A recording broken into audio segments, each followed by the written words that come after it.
राजनैतिक उपदेष्टा कार्यकारी सभापति भास्कर शइकिया साधारण सम्पादक रासेल हुसैन डांगरिया उपसभापति अनिल बड़ो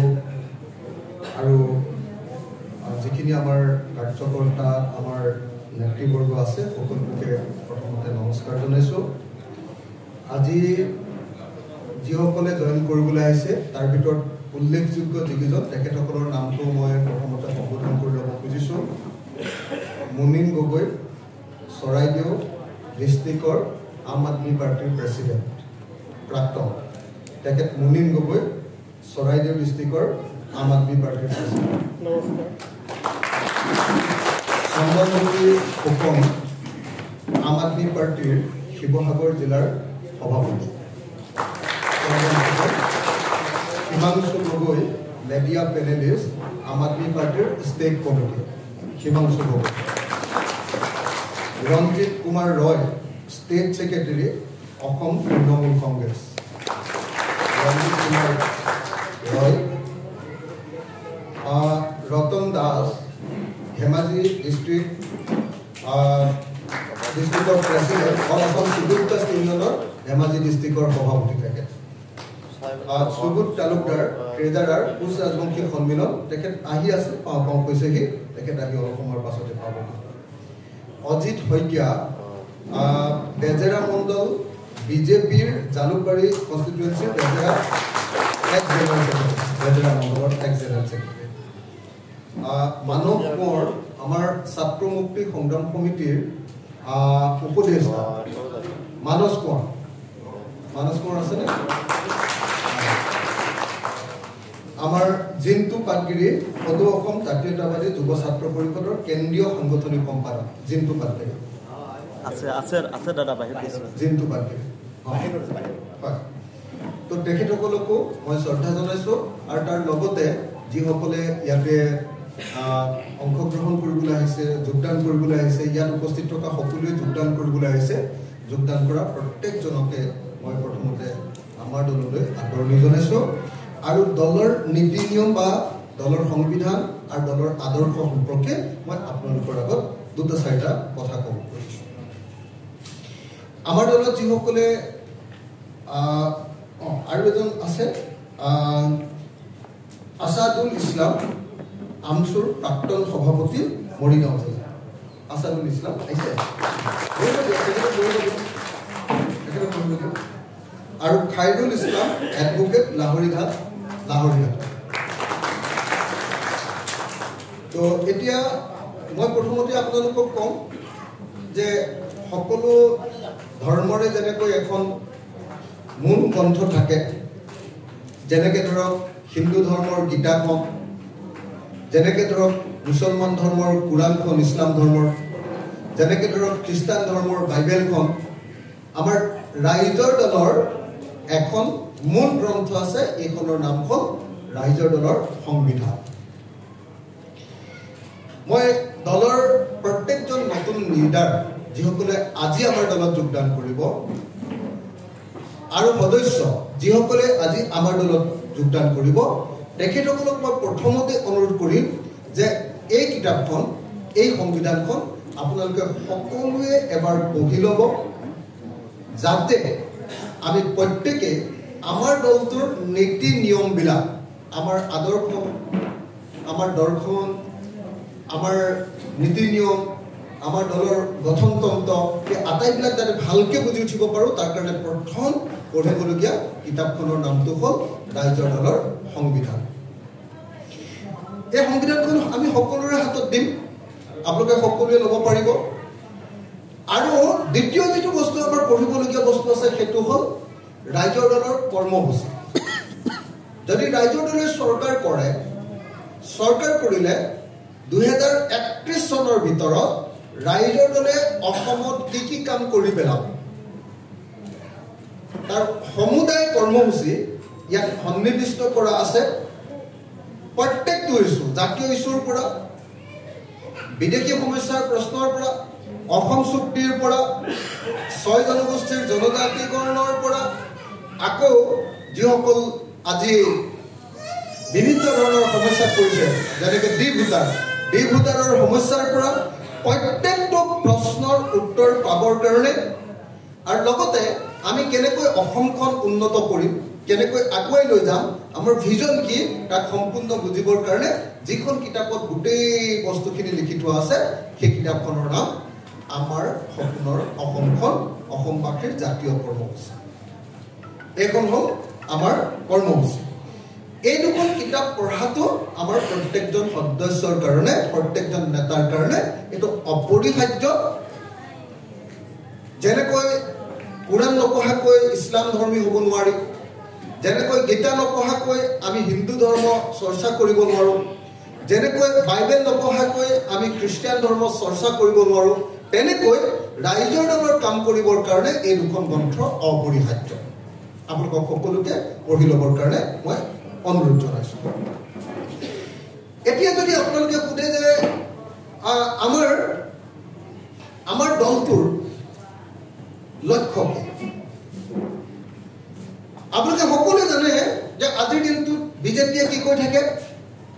মই এটা কণ্ট্ৰাষ্ট দেখুৱাব খুজিছোঁ।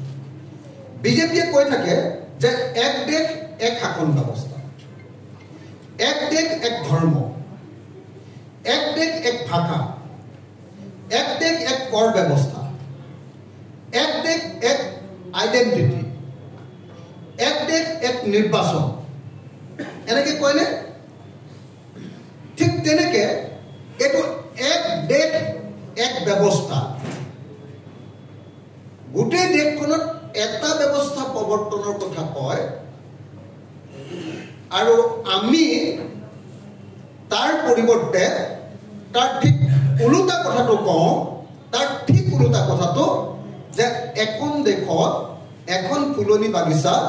সকলোবিলাক ফুল প্ৰস্ফুটিত হ'বলৈ দিয়ক, তাত অকল এডাল ফুল থাকিলে নহ'ব, অকল এবিধ ফুল থাকিলে নহ'ব, সকলোকে প্ৰস্ফুটিত। আজি আমাৰ ইয়াত জইন কৰিব ৰঞ্জিত কুমাৰ ৰয় ডাঙৰীয়া। মই তেখেতৰ নামটো এইকাৰণে উল্লেখ কৰিছোঁ যে তেখেত বঙালী সম্প্ৰদায়ৰ এজন গুৰুত্বপূৰ্ণ নেতা। আপোনালোকে সকলোৱে জানে যে আমি ৰাইজৰ দলে কাৰ বিৰোধিতা কৰোঁ, কিন্তু তাৰ পাছতো কাৰ বিৰোধিতা কৰাৰ পাছতো ৰঞ্জিত কুমাৰ ৰয় ডাঙৰীয়াই আমাৰ দলত যোগদান কৰিছে। কেলে? আমাৰ দলত প্ৰত্যেকজন মানুহ, মই আহোম মানুহ দলৰ যিমান ইম্পৰ্টেঞ্চ আছে, বাঙালী মানুহজনৰো সমান গুৰুত্ব আমাৰ দলত আছে। মুছলিম মানুহজনৰ যিমান গুৰুত্ব আছে, আমাৰ বড়ো মানুহজনৰো সমান গুৰুত্ব। আমি প্ৰত্যেক মানুহকে আমি সমান গুৰুত্ব প্ৰদান কৰোঁ। বাঙালী সম্প্ৰদায়ৰ প্ৰত্যেকটো জাতীয় সমস্যা, তেখেতসকলৰ ডি ভোটাৰৰ সমস্যাৰ পৰা এতিয়া যে আধাৰ কাৰ্ড বনাবৰ কাৰণে অনৰ্থক চৰকাৰে ডিষ্টাৰ্ব কৰি থকা সমস্যালৈকে প্ৰত্যেকটো সমস্যাৰ কেনেকৈ সমাধান কৰিব লাগিব, এই কথা আমাৰ সংবিধানখনত তন্নকৈ লিখি থোৱা আছে। আৰু মই ভাবোঁ ৰঞ্জিত কুমাৰ ৰয়ে নিশ্চয় এই কথাবিলাক চাই গৈ এটা গণতান্ত্ৰিক দৃষ্টিভংগী দেখাৰ কাৰণে, আমি সকলোকে লৈ আগবাঢ়িবৰ কাৰণে চেষ্টা কৰাৰ কাৰণে কাকো কোনোবাই হয়তো ভাবিব পাৰে যে অখিল গগৈয়ে ৰাইজৰ দলে কাৰ বিৰোধিতা কৰে, গতিকে বঙালী মানুহক বেয়া পায় নেকি? একদম ওলোটা কথা, একেবাৰে ওলোটা কথা। বাঙালী মানুহক অসমৰ সকলো জাতি জনগোষ্ঠীৰ মানুহৰ দৰে আমি ভাল পাওঁ, কিন্তু এটাই বিৰোধিতা কৰোঁ, মুছলমান মানুহকো আন জাতি জনগোষ্ঠীৰ দৰে আমি ভাল পাওঁ, কিন্তু এটা বিৰোধিতা কৰোঁ কি? 1971 পাছত অহা যিসকল অবৈধ নাগৰিক, তেখেতসকলক আমাৰ নাগৰিকত্ব দিব নালাগে, তাৰ বাহিৰে 100% আন সকলোবিলাক কথাৰ লগত আমাৰ একমত। 100% বাঙালীসকলৰ কিবা দুৰ্যোগ হওক, আন কোনো লোকৰ ৰাইজৰ দলে দৌৰ মাৰি প্ৰথমতে তালৈ যাব, দৌৰ মাৰি। আমি একদম দৃঢ়তাৰে ক'ব খোজো যে অসমত বাঙালীসকলৰ আন জাতি জনগোষ্ঠীৰ সমানে তেওঁলোকৰ সংস্কৃতি ৰক্ষা কৰা, তেওঁলোকৰ ভাষা ৰক্ষা কৰা, তেওঁলোকৰ ৱে অফ লাইফক ৰক্ষা কৰাৰ সম্পূৰ্ণ অধিকাৰ আছে। মই এই কথাকেইটা এইকাৰণে কৈ লৈছোঁ যে আমি এই সংবিধানখনত যিটো কথা কৈছোঁ, বিজেপিয়ে কৈছে কি? বিজেপিয়ে কৈছে যে ক্ষমতা এটা ঠাইত কুক্ষিগত কৰিব লাগে, এটা ঠাইত ক'ত? দিল্লী। অথচ ভাৰতৰ সংবিধানত কৈছে যে ক্ষমতা অকল দিল্লীত একেবাৰে ৰাখি থলে নহ'ব। ভাৰতৰ সংবিধানৰ 370 অনুচ্ছেদত কৈছিলে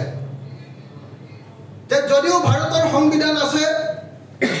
তাৰ পাছতো জম্মু আৰু কাশ্মীৰত নিজৰ পৃথক সংবিধান থাকিব পাৰিব। ভাৰতৰ 370 অনুচ্ছেদত কৈছিলে যদিও ভাৰতৰ নিজৰ পতাকা আছে, জম্মু কাশ্মীৰৰ নিজৰ পতাকা থাকিব পাৰিব। এই আছিলে ভাৰতৰ সংবিধানৰ ফেডাৰেল ব্যৱস্থা, ৰাজ্যবিলাকক দিয়া বিশেষ অধিকাৰ। ভাৰতৰ সংবিধানৰ 371 এৰ পৰা জেৰ ভিতৰত যিবিলাক আৰ্টিকল আছে, সেই আৰ্টিকলবিলাকত স্পষ্টকৈ কৈছে, 371A নাগালেণ্ডক দিছে, কৈছে যে নাগালেণ্ডৰ মাটি আৰু নাগালেণ্ডৰ মাটিৰ তলত থকা কয়লা, তেল, চুনিল যিবিলাক সম্পদ আছে, সেই সম্পদবিলাকৰ ওপৰত পূৰ্ণ অধিকাৰ নাগালেণ্ডৰ আছে, তাত ভাৰত চৰকাৰে হস্তক্ষেপ কৰিব নোৱাৰে। সেইকাৰণে আপোনালোকে দেখিবলৈ পাব যে মেঘালয়ত আজি যদি কয়লা ওলায়, কয়লাৰ মালিক পোনে পোনে যিটো পাহাৰত ওলাইছে সেই পাহাৰটোৰ মালিকজনে হ'ল কয়লাৰ মালিক। আৰু অসমত যেতিয়া লিডুত বা মেঘালয়ত যেতিয়া কয়লা ওলায়, তাৰ মালিক ডাইৰেক্টলি কোল ইণ্ডিয়া লিমিটেড। নাগালেণ্ডত যেতিয়া তেল ওলায়, তাৰ মালিক নাগালেণ্ড চৰকাৰ। আৰু অসমত যেতিয়া তেল ওলায়, তেতিয়া তাৰ মালিক ONGC আৰু অইল বা ব্যক্তিগত কোম্পানী। ভাৰতৰ সংবিধানে কিছুমান বিশেষ অধিকাৰ ৰাজ্যবিলাকক প্ৰদান কৰিছে, বিশেষ অধিকাৰ। সেই অধিকাৰবিলাক আমাৰ ভাৰতৰ ফেডাৰেল ব্যৱস্থা বা যুক্তৰাষ্ট্ৰ ব্যৱস্থাৰ আটাইতকৈ দৰকাৰী অংগ। ৰাজ্যবিলাকক অধিকাৰ প্ৰদান কৰিছে। বিজেপিয়ে কি বিচাৰে যে ৰাজ্যৰ সেই আটাইবিলাক অধিকাৰ নাইকিয়া কৰি দিয়া হওক, আমাৰ দেশত এটা মাত্ৰ শাসন ব্যৱস্থা হওক, দিল্লীত এজন মানুহে গোটেই দেশখন শাসন কৰক, আৰু সেই এজন মানুহৰ কথা মতে গোটেই ভাৰতবৰ্ষখনৰ সম্পদবিলাক ব্যক্তিগত কোম্পানী আৰু কৰ্পৰেট শক্তিবিলাকৰ হাতত প্ৰদান কৰি দিয়া হওক, আৰু দেশৰ মানুহক দৰিদ্ৰ কৰি ৰখা হওক, সকলো মানুহকে আদানী আম্বানীৰ তলত ৰাখিবৰ কাৰণে যত্ন কৰা হওক, আৰু দেশৰ সকলো সম্পদৰ মালিক আদানী আম্বানীকে ধৰি ডাঙৰ ডাঙৰ কৰ্পৰেট গোষ্ঠীবিলাকক দি দিয়া হওক। তাৰ বিপৰীতে আমি কি কৈছো? আমি কৈছো যে দেশৰ ক্ষমতা কেৱল আৰু কেৱল দিল্লীত কুক্ষিগত হলে নহব। সেই ক্ষমতা 370 অনুচ্ছেদৰ অধীনত জম্মু কাশ্মীৰলৈ যেনেকৈ দিয়া হৈছে, 371 এৰ অধীনত নাগালেণ্ডক যেনেকৈ দিয়া হৈছে, 371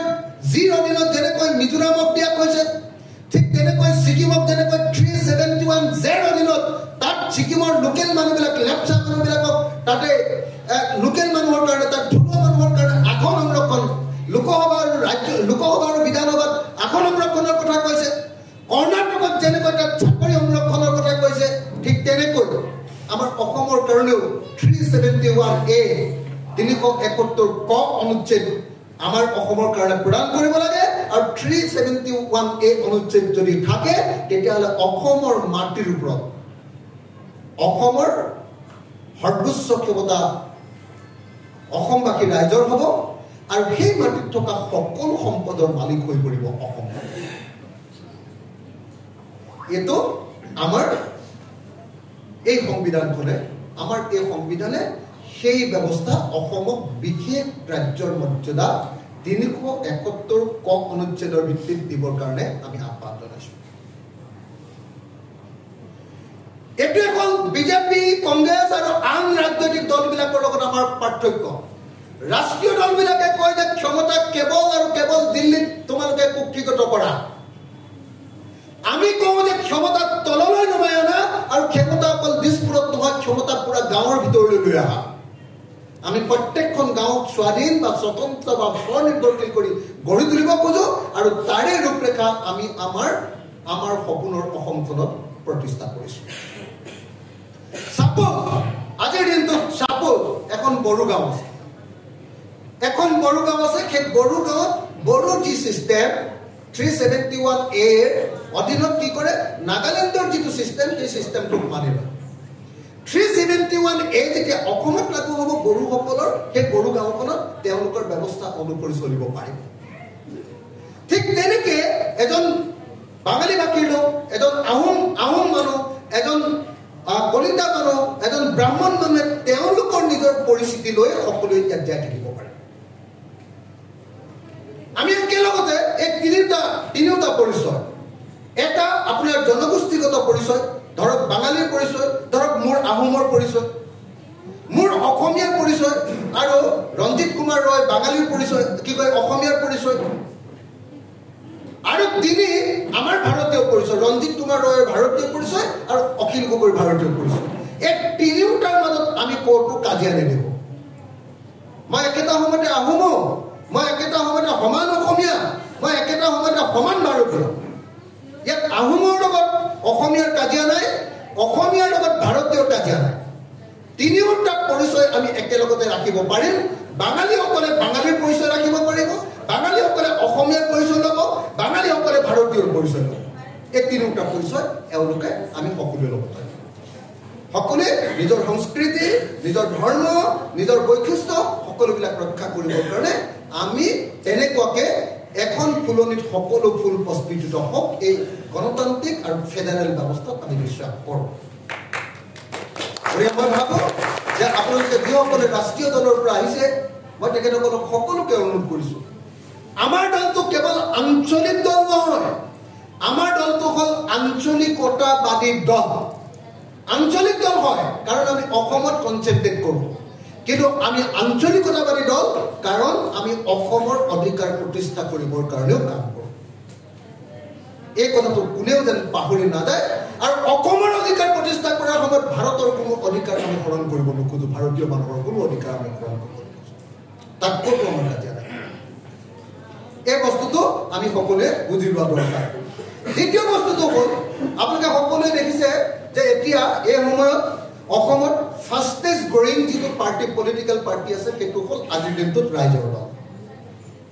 আপোনালোকে নিশ্চয় দেখিছে যে অসমৰ প্ৰান্তে প্ৰান্তে হাজাৰ বিজাৰ মানুহে ৰাইজৰ দলত যোগদান কৰিছে আজি ৰাইজৰ দলৰ গণসমাৱেশ বুলি ক'লে 10,000 15,000 20,000 মানুহৰ লগে লগে সমবেত হয় অসমৰ এই সময়ৰ আটাইতকৈ দ্ৰুত গতিত আগবাঢ়ি যোৱা ৰাজনৈতিক দলটোৰ নাম হ'ল ৰাইজৰ দল সেইকাৰণে আপোনালোকে দেখিছে যে সৰ্বস্তৰৰ জনগণে আজি ৰাইজৰ দলত যোগদান কৰিবলৈ আহিছে সৰ্বস্তৰৰ জনগণে ৰাইজৰ দলৰ প্ৰতি আগ্ৰহ প্ৰকাশ কৰিছে সকলো জাতি সকলো ধৰ্ম সকলো বৰ্ণ সকলো সম্প্ৰদায়ৰ মানুহে ইয়াতে অংশগ্ৰহণ কৰিবলৈ আহিছে মই ইয়াত যিকেইজন লিডাৰৰ নাম গাই দিলোঁ এই লিডাৰ কেইজনৰ নামতে আপোনালোকে দেখিছে যে সকলো ধৰ্ম সকলো বৰ্ণ সকলো জাতিৰ মানুহ ইয়াত আছে বাকীটো যিসকল সদস্য হৈছে সেইসকলৰ কথা বাদে বাকী লিডাৰ কেইজনৰ ক্ষেত্ৰতো আপোনালোকে নিশ্চয় দেখিছে যে সকলো জাতি ধৰ্মৰ মানুহ আছে আমি কৈছোঁ যে যদি ৰাইজৰ দলে এইবাৰ চৰকাৰ গঠন কৰিব পাৰে 2026ত অকলে যদি কৰিব পাৰে সেইটো বেলেগ কথা পাৰোঁ নে নোৱাৰোঁ নাজানো আজিৰ দিনটোত আমাৰ এজন MLA কিন্তু 2026 চনত আমি কমেও 20ৰ পৰা 25জন MLA জিকাবৰ কাৰণে সম্পূৰ্ণৰূপে চেষ্টা যদি 20ৰ পৰা 25জন MLA জিকাব পাৰোঁ তেতিয়াহ'লে আমাক বাদ অসমত কোনেও চৰকাৰ কৰিব নোৱাৰে আমাক বাদ যদি চৰকাৰ কোনেও কৰিব নোৱাৰে অথবা আমি যদি চৰকাৰ কৰোঁ তেতিয়াহ'লে আমি প্ৰথমতে 5টা কাম কৰিম 5টা কাম এই 5টা কামৰ কথা আমাৰ প্ৰত্যেকজন সদস্য আজি নৱাগত প্ৰত্যেকজন সদস্য মনত ৰাখি লোৱা দৰকাৰ 5টা কাম নাম্বাৰ 1 আমি চৰকাৰ গঠন কৰাৰ 5 বছৰৰ ভিতৰত অসমৰ প্ৰতিডৰা পথাৰত পানী যোগানৰ ব্যৱস্থা কৰিম ইৰিগেশ্যন 100% ইৰিগেশ্যন বানপানীৰ পৰা পথাৰখন ৰক্ষা কৰিম আৰু বছৰৰ সকলো সময়তে পথাৰডৰাত খেতি কৰিব পৰা যাক ইংৰাজীত ৰাউণ্ড দ্য ইয়েৰ কাল্টিভেশ্যন বুলি কয় বছৰৰ সকলো সময়তে খেতি কৰিব পৰা ৰাজ্যত পৰিণত কৰি অসমক প্ৰকৃত অৰ্থত কৃষি প্ৰধান ৰাজ্যত পৰিণত কৰিব নাম্বাৰ 1 এই কামটো আমি কৰিম বুলি কৈছোঁ 5 বছৰৰ ভিতৰত কৰিম বুলি কৈছো আৰু স্পষ্টকৈ কৈছো যে চৰকাৰৰ দায়িত্ব হ'ব যে প্ৰত্যেকটা পথাৰত পানী দিম খেতিয়কৰ দায়িত্ব হ'ব লগত আমি ট্ৰেক্টৰ দিম প্ৰতিখন গাঁৱত খেতিয়কৰ দায়িত্ব হ'ব প্ৰত্যেকটা পথাৰত খেতি কৰা যদি খেতি কৰে তেতিয়াহ'লে খাজনা ফ্ৰী কৰি দিয়া হ'ব আৰু যদি খেতি নকৰে তেতিয়াহ'লে 5 গুণ খাজনা বৃদ্ধি কৰি দিয়া হ'ব প্ৰত্যেকজন মানুহে খেতি কৰিব নাম্বাৰ 1 আৰু এনেকৈ আমি অসমৰ মানুহৰ ইনকাম লগে লগে খেতিৰ জৰিয়তে 3 গুণলৈ বৃদ্ধি কৰিম এতিয়া যদি 1 গুণ পায় তেতিয়া 3 গুণ 3টা খেতি কৰাৰ লগে লগে ইনকাম ডাবল নহয় ইনকাম আমি 5 বছৰৰ ভিতৰত খেতিয়কৰ ইনকাম প্ৰথমতে অকল খেতিৰ জৰিয়তে 3 গুণ কৰিম নাম্বাৰ 1 নাম্বাৰ 2 যদি আমি চৰকাৰ গঠন কৰো তেতিয়াহ'লে খেতিয়কে উৎপাদন কৰা প্ৰত্যেকটো বস্তুৰ আমি মিনিমাম সাপোৰ্ট প্ৰাইচ দিম ন্যূনতম সমৰ্থন মূল্য দিম আমি খেতিয়কে উৎপাদন কৰা ধান খেতিয়কে উৎপাদন কৰা মাহ খেতিয়কে উৎপাদন কৰা মৰাপাত খেতিয়কে উৎপাদন কৰা শাক পাচলি প্ৰত্যেকটো বস্তুৰ ন্যূনতম সমৰ্থন মূল্য মানে কি আনকি ক্ষুদ্ৰ চাহ খেতিয়কৰ পাত ন্যূনতম সমৰ্থন মানে হ'ল যে যদি খেতিটো কৰিবৰ কাৰণে খৰচ হৈছে 1 কেজি 5 টকা তেতিয়াহ'লে খেতিয়কজনে সেই বস্তুটো পাব 15 টকা সাপোজ গাঁৱত বিলাহী কিনিলো এতিয়া যেনেকৈ অসম চৰকাৰে যেনেকৈ ধান কিনে এতিয়া এইটো আমাৰ পৰিকল্পনা আছিলে আৰু আমাৰ দাবী অনুসৰি অসম চৰকাৰে অসমত ধান কিনিবলৈ বাধ্য হৈছে এইটো আমাৰ পৰিকল্পনা ৰাইজৰ দলৰ পৰিকল্পনা তো এইটো বিধানসভাতো স্বীকাৰ কৰি লৈছে চৰকাৰে আপোনালোকে নিশ্চয় জানে তো য'ত সাপোজ আমি বিলাহী খেতি উৎপাদন কৰোঁ বিলাহী খেতি যদি আমাৰ ভাল উৎপাদন হয় আমি 2 টকাত 1 কেজি বিলাহী বিক্ৰী কৰোঁ আৰু সেই সময়ত আমি বিলাহী কিনি খাওঁ গুৱাহাটীত একদম যেতিয়া একদম কম দাম থাকে তেতিয়া আমি বিলাহী কিনি খাওঁ গুৱাহাটীত 50 টকা দাম আমি যদি আমাৰ চৰকাৰ গঠন কৰোঁ কি কৰিম জানেনে খেতিয়কৰ পৰা ডাইৰেক্টলি আমি সেই বিলাহীটো কিনি লওঁ নহ'লে বা যি মানুহে সেই বিলাহী কিনিব তাক কৈ দিম যে 5 টকা বিলাহীত খৰচ হৈছে 15 টকাৰ তলত যদি কোনোবাই কিনা তেতিয়াহ'লে সেই বেপাৰীজন গ্ৰেপ্তাৰ কৰা হ'ব নাম্বাৰ 1 খেতিয়কক 15 টকাত আমি বিলাহীৰ দাম দিম খেতিয়কক 15 টকাত বিলাহীৰ দাম দি আমি কিন্তু বিলাহীৰ দাম বঢ়াই নিদিওঁ বিলাহীৰ দাম আমি গ্ৰাহকজনক 20 টকাত দিওঁ যেটো বিলাহী আজিৰ দিনত 2 টকাত কিনি আনি 50 টকাত বিক্ৰী কৰে সেই বিলাহীটো আমাৰ দিনত আমি কি কৰিম বিলাহীৰ দাম আমি 20 টকাত দিম অৰ্থাৎ খেতিয়ক আৰু গ্ৰাহকৰ মাজত আমি পোনপটীয়া সম্পৰ্ক ৰচনা কৰি দিম তাৰ মাজত থকা মানুহবিলাক সিন্ডিকেট চক্ৰবিলাক এফালৰ পৰা আমি নাইকিয়া কৰি পেলাম এইটো আমাৰ প্ৰতিশ্ৰুতি আমি যদি চৰকাৰ গঠন কৰোঁ আমাৰ 3 নম্বৰ কামটো হ'ব যে অসমৰ স্থানীয় মানুহৰ কাৰণে অসমত বসবাস কৰা স্থায়ী আৰু স্থানীয় মানুহৰ কাৰণে অসমৰ ব্যৱসায় বাণিজ্য অসমৰ মানুহৰ হাতলৈ অনা পথাৰ আমাৰ বজাৰ আমাৰ এই যিটো ধাৰণা আমাৰ হেৰিয়ে দিছিলে অম্বিকাগিৰি ৰাইজৰে কৈছিলে যে এখন ৰাজ্যৰ যেতিয়াহে ধনী হ'ব পাৰে যেতিয়া সেই ৰাজ্যৰ বাসিন্দাসকলে তাৰ স্থায়ী বাসিন্দাসকলে তেওঁলোকৰ পথাৰখনৰ ওপৰত আৰু তেওঁলোকৰ বেপাৰখনৰ ওপৰত অধিকাৰ লাভ কৰে বজাৰখনৰ ওপৰত অধিকাৰ লাভ কৰে আমি চেষ্টা কৰিম যে আজিৰ দিনটো গোটেই কৰ্পৰেট শক্তিয়ে গোটেই বজাৰ দখল কৰি পেলোৱাৰ ফলত ব্যৱসায়ীবিলাকৰ কাৰো ব্যৱসায় ভাল নহয় আপোনালোকে যিকোনো এটা আপুনি ৰিটেইল চেল দোকানলৈ যাওক ৰিটেইল চেলৰ দোকানত মানুহে দোকানীজনে মন মাৰি বহি আছে কাৰণ কিয় হয় একদম অনলাইন ব্যৱসায় নহ'লে বা ডাঙৰ মলবিলাক খোলাৰ ফলস্বৰূপে সম্পূৰ্ণৰূপে আমাৰ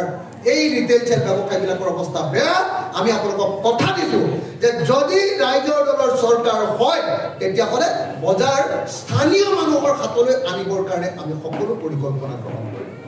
এইটো 3 নম্বৰ 4 নম্বৰ আমি যেটো কাম কৰিম হেতু হল আৰু দুটা কথা কৈ মই শেষ কৰি দিম এই কথাটো 5টা কথা কম বুলি কৈছিলো 4 নম্বৰ কামটো হল যে আমি যদি চৰকাৰ গঠন কৰো তেতিয়া হলে হিমন্ত বিশ্ব শৰ্মাই যেনেকৈ কৈছে যে জাগিৰোডত কি এটো ইন্ডাষ্ট্ৰি সেমিকন্ডাক্টৰ ইন্ডাষ্ট্ৰি কৰি তেওঁ অসমৰ চৰিত্ৰ পৰিৱৰ্তন অসমৰ অৰ্থনীতি পৰিৱৰ্তন কৰি দিম বুলি কৈছে আমি ৰাইজৰ দলে কৈছো যে যদি আমি চৰকাৰ গঠন কৰো 5 বছৰৰ ভিতৰত অসমৰ প্ৰত্যেকখন গাঁৱত ক্ষুদ্ৰ উদ্যোগ গঠন কৰি অসমৰ প্ৰত্যেকখন গাঁৱৰ মানুহক সংস্থাপন দি অসমৰ গাঁৱৰ ল'ৰাবিলাক যে বেংগলোৰ চেন্নাই আৰু কেৰালাত আছে প্ৰত্যেকজন ল'ৰা ঘূৰাই আনি অসমতে অসমৰ মানুহক আমি কাম দিয়াৰ ব্যৱস্থা গ্ৰহণ কৰিম এইটো আমাৰ চ্যালেঞ্জ আৰু তাৰ কাৰণে আমাৰ পূৰ্ণ পৰিকল্পনা আছে এই কিতাপত এটাকৈ কেনেকৈ কোনটো বস্তু কি ইণ্ডাষ্ট্ৰি ক'ত হ'ব প্ৰত্যেকটো কথা আমি ইয়াক সুসন্নিৱিষ্ট ৰূপত ইয়াতে সংঘবদ্ধ কৰি ৰাখিছোঁ আপোনালোকক মই জনাব খোজো আজি আপোনালোকে এখন গাঁৱলৈ যাব গাঁৱত যদি আপোনালোকে সোধে যে এই গাঁওখনৰ মানুহে খেতি কৰাৰ পাছত আটাইতকৈ বেছি কি কাম কৰে অলপ কথাটো বন্ধ কৰিব না প্লিজ আজি যদি গাঁৱত কোনোবাই সোধে যিকোনো এখন গাঁৱত গৈ উজনি হওক নামনি হওক এখন গাঁৱত গৈ আপুনি সোধক যে আপোনালোকৰ গাঁৱৰ মানুহে খেতি কৰাক বাদ দি আটাইতকৈ বেছি কি কাম কৰে তেতিয়াহ'লে গাঁৱৰ মানুহে ক'ব একেলগতে চিঞৰি ক'ব যে আমাৰ গাঁৱৰ ডেকা ল'ৰাবিলাকে খেতি কৰাক বাদ দি দ্বিতীয় যিটো কাম কৰে সেইটো হ'ল হাজিৰা মিস্ত্ৰীৰ লগত যোগালীৰ কাম কৰে প্ৰত্যেকখন গাঁৱত আপোনালোকে সুধি চাওক এইটো হয় নে নহয় দ্বিতীয় কথাটো ক'ব যে আমাৰ গাঁৱৰ ল'ৰাই দ্বিতীয় যিটো কাম কৰে সেইটো হ'ল বেংগলোৰ কেৰালা বা চেন্নাইত গৈ চিকিউৰিটি গাৰ্ডৰ কাম কৰে অসমৰ আটাইতকৈ উঠি অহা যুৱক যুৱতীবিলাকৰ আটাইতকৈ বেছি কাম অৰ্থনৈতিক যেটো কাম হেতু যদি মিস্ত্ৰীৰ যোগালী বা হাজিৰা কৰা হয় দৈনিক মজুৰি কৰা হয় আৰু যদি সিকিউৰিটি গাৰ্ড কৰা হয় বেংগলোৰ বা কেৰালাত গৈ তেতিয়াহ'লে সেই জাতিৰ কিবা ভৱিষ্যত আছে নে নাই সেই জাতিৰ কোনো ভৱিষ্যত নাই যদি এই জাতিৰ ভৱিষ্যত বদলাব লাগে তেতিয়াহ'লে কোনো টাটা কোনো বিৰলা কোনো ৰিলায়েন্স কোনো আদানী বা আম্বানীয়ে আমাৰ এই জাতিৰ ভৱিষ্যত বদলাব নোৱাৰে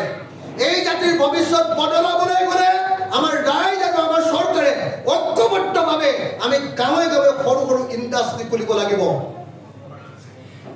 ক্ষুদ্ৰ ইণ্ডাষ্ট্ৰি খুলিব লাগিব ক্ষুদ্ৰ উদ্যোগ খুলিব লাগিব আৰু প্ৰত্যেকটো ক্ষুদ্ৰ উদ্যোগতে প্ৰত্যেকখন গাঁৱৰ মানুহক সংস্থাপিত কৰিব লাগিব মই ডাঙৰ কৈছিলো ভীমকল খাই ভীমকলৰ পৰা বেবী ফুড ইণ্ডাষ্ট্ৰি কৰিব পৰা বেবী ফুড আপোনালোকে জৈৱিক বেবী ফুড ভীমকলৰ বেবী ফুডৰ বাহিৰে আৰু ক'তো নাপাব কঁঠালৰ বেবী ফুডৰ বাহিৰে আৰু ক'তো নাপাব আজি যি চেৰেলেক খাওঁ তাতো দিয়ে কুমদানত তাতো দিয়ে আপোনালোকে নিশ্চয় জানে যে তাতো দিয়ে কেমিকেল ফাৰ্টিলাইজাৰ কিন্তু আমাৰ ভীমকল আমাৰ কঁঠাল গছত কোনেও কেমিকেল ফাৰ্টিলাইজাৰ নিদিয়ে ইয়াৰ পৰা যদি আমি বেবী ফুড তৈয়াৰ কৰিব পাৰো তাৰ পৰা যদি চেৰেলেকৰ নিচিনা পাউডাৰ তৈয়াৰ কৰি যদি আমেৰিকাত বিক্ৰী কৰিব খোজো গোটেই পৃথিৱীয়ে আমাৰ বেবী ফুড ভীমকলৰ বেবী ফুড বা কঁঠালৰ বেবী ফুড খাবৰ কাৰণে পগলা হৈ যাব অসমৰ গাঁৱে গাঁৱে অসমত উৎপাদিত বস্তুবিলাকৰ ইণ্ডাষ্ট্ৰি খুলিম কালি মই তিনিচুকীয়া গৈছিলো আহি আছো ডিগবৈৰ পৰা আহি আছো তিনিচুকীয়াত এখন গাঁৱত ডিৰাক চাৰিআলিৰ এখন গাঁৱত যেতিয়া গৈছিলো তাত একদম মানুহে গোটেই টেঙা নেমু টেঙাৰ খেতি কৰিছে কিন্তু নেমু টেঙাৰ খেতি কৰি নেমু টেঙা পকিলে পেলাই দিব লাগে 40 পইচা পায় এটা নেমু টেঙা 100টা নেমু টেঙা দিলে 40 টকা পায় পেলাই দিব লাগে মানুহে কিয় আমি নেমু টেঙাৰ পৰা আচাৰ তৈয়াৰ কৰিব নোৱাৰো অলপ আগতে আপোনালোকৰ মিটিঙলৈ অহাৰ আগতে মই যিটো বস্তু খাই আহিছো তাৰ পৰা দি পঠিওৱা মোক গুল নেমু নিমখত দিয়া গুল নেমু মই খাই আহিছো এতিয়া মই ক'ব পাৰো যে ৱৰ্ল্ড ক্লাছ আচাৰ এটা ৱৰ্ল্ড ক্লাছ বহুত আচাৰ খাইছো গোটেই দেশে বিদেশে ঘূৰি ফুৰোতে বহুত ধৰণৰ হোটেলত খাইছো 5 ষ্টাৰ 7 ষ্টাৰ চবতে খাইছো কিন্তু মই গেৰাণ্টি দি আপোনালোকক ক'ব পাৰো যে গুল নেমুৰ নিমখত দিয়া গুল নেমুৰ আচাৰো কোনো পদ্ধতি কম বস্তু নহয় আমি অসমত নেমুৰ পৰা চৰবত বনোৱাৰ ইণ্ডাষ্ট্ৰি আমি অসমত নেমুৰ পৰা ঠাণ্ডা বনোৱাৰ ইণ্ডাষ্ট্ৰি আমি অসমত নেমুৰ পৰা আচাৰ বনোৱাৰ ইণ্ডাষ্ট্ৰি আমি অসমত বিলাহীৰ পৰা টক বনোৱা জেলি বনোৱাৰ ইণ্ডাষ্ট্ৰি আচাৰ বনোৱাৰ ইণ্ডাষ্ট্ৰি প্ৰত্যেক ঠাইতে যেতিয়ালৈকে খুলিব নোৱাৰি যেতিয়ালৈকে অসমৰ কাজি নেমু আৰু গুল নেমুৱে গোটেই দেশ আৰু বিদেশৰ বজাৰ দখল কৰিব নোৱাৰিম তেতিয়ালৈকে কোনো অসমীয়া কেতিয়াও ধনী হোৱাটো সম্ভৱপৰ নহয় কোনো টাটাই আহি আমাৰ অসমীয়াক ধনী কৰি দিব নোৱাৰে কোনো ৰিলায়েন্স বা কোনো আদানী আহি অসমীয়াক ধনী কৰি দিব নোৱাৰে অসমীয়া যদি ধনী হ'বলৈ কয় অসমৰ প্ৰত্যেকটো টকা অসমতে ব্যৱহাৰ হ'ব লাগিব টকাক আমি পুঁজি টকাক আমি কেপিটেলত পৰিণত কৰিব পাৰিব লাগিব আৰু সেই কাৰণে প্ৰত্যেকজন অসমীয়াক আজিকালি শিকাবলগীয়া প্ৰথম কথাটোৱে হ'ল যে প্ৰত্যেকজন অসমীয়া পেছাদাৰী হ'ব লাগে প্ৰত্যেকজন অসমীয়া প্ৰফেশ্যনেল হ'ব লাগে ইয়াৰ বিপৰীতে হিমন্ত বিশ্ব শৰ্মা বা তৰুণ গগৈ চৰকাৰে অসমীয়াক কি হ'বলৈ শিকাইছে অসমীয়াক পৰমুখাৱে কি হ'বলৈ শিকাইছে অসমীয়াক আঁঠুৱাৰ কাৰণে কম্বলৰ কাৰণে সূতাৰ কাৰণে হাত পতাবলৈ শিকাইছে চাউলৰ কাৰণে হাত পতাবলৈ শিকাইছে বা অৰুণোদয় আঁচনিৰ 1250 টকা বা মোৰ মা বা মোৰ দেউতা 250 টকাৰ বৃদ্ধ পেঞ্চনৰ কাৰণে হাত পতাবলৈ শিকাইছে কোনো অসমীয়া প্ৰফেশ্যনেল কৰি গঢ়ি তুলিবৰ কাৰণে কোনো চৰকাৰে ব্যৱস্থা লোৱা নাই আৰু যদি ৰাইজৰ দলৰ চৰকাৰ হয় অসমৰ প্ৰত্যেকজন নাগৰিকক প্ৰফেশ্যনেল মানুহ ৰূপে গঢ়ি তুলি প্ৰত্যেকজন মানুহৰ পাৰ কেপিটা ইনকাম আমি বৃদ্ধি কৰিম আজি গোৱাই যদি আপোনালোকে লক্ষ্য কৰক আজি গোৱাৰ এজন মানুহৰ পাৰ কেপিটা ইনকাম হ'ল 6,15,000 টকা অকল সাগৰৰ পানী টোপাত মানুহক তাতে ফুৰিবলৈ দি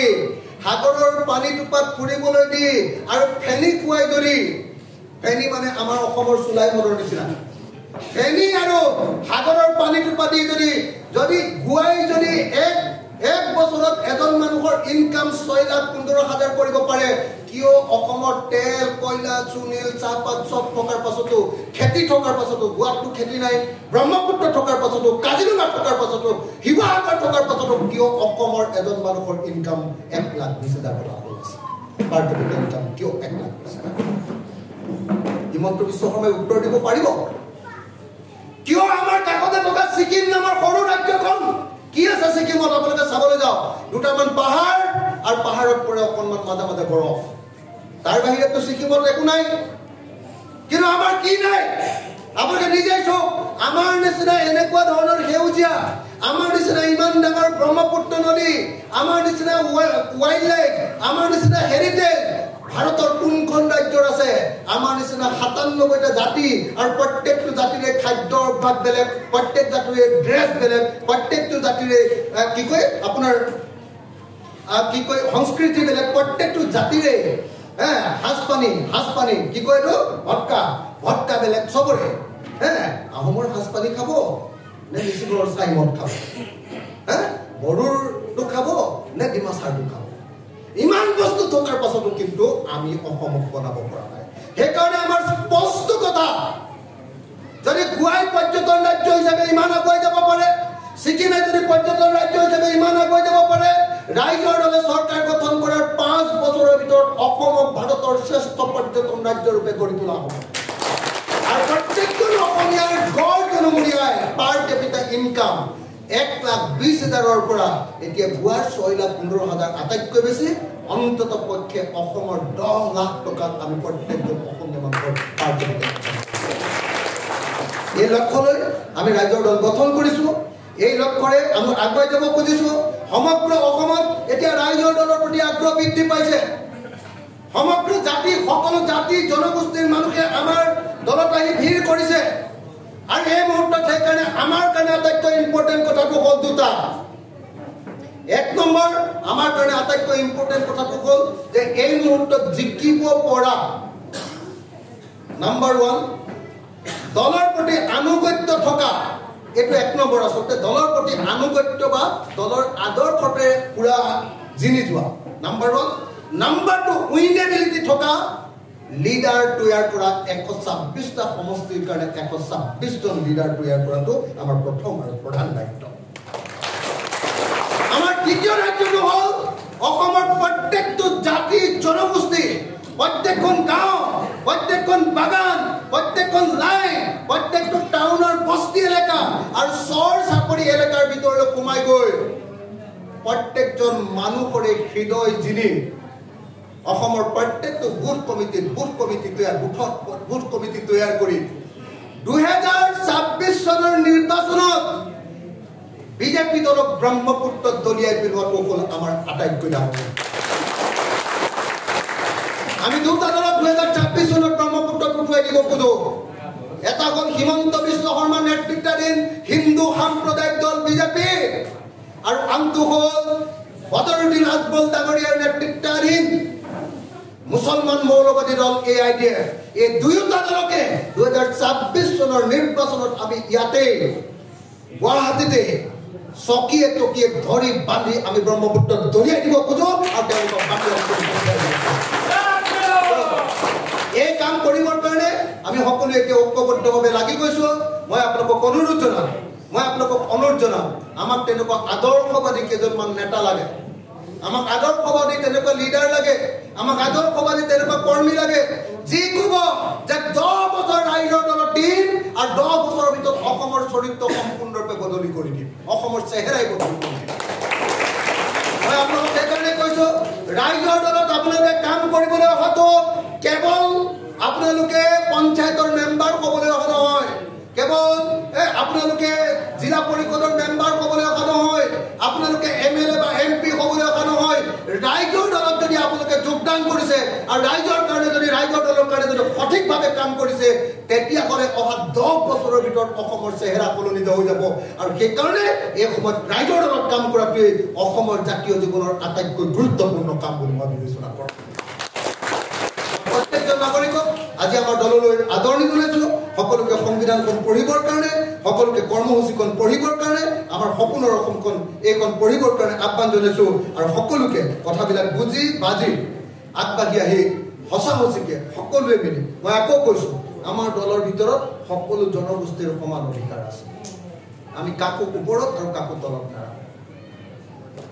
সকলো জাতি জনগোষ্ঠীয়ে আমাৰ দলৰ ভিতৰত সম্পূৰ্ণ গণতান্ত্ৰিক চেতনা পাব। আৰু কোনেও যাতে সাম্প্ৰদায়িক কথা দলৰ ভিতৰত নকয় মই আজি আপোনালোকক সকলোকে সোঁৱৰাই থৈছো, নতুন নকওঁ।